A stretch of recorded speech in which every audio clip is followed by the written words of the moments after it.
วัสดีค่ะพบกับช่อง Bowvy นะคะ วันนี้เราจะมาทำที่คาดหนังสือน่ารักแบบนี้กันนะคะขั้นตอนไม่ยากเลย อุปกรณ์ที่เราต้องเตรียมนะคะไม้ติมค่ะ3 อันแล้วก็มีกาวนะคะโอเคเราไปเริ่มกันเลยค่ะเดี๋ยวเราจะเริ่มทำยูนิคอร์นกันก่อนนะคะแบบนี้เลยไปกันเลยค่ะ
เสร็จเรียบร้อยแล้วค่ะใครถูกใจ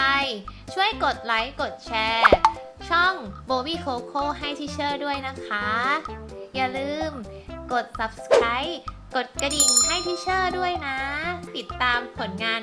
ได้ทางช่องนะคะสำหรับวันนี้สวัสดีค่ะ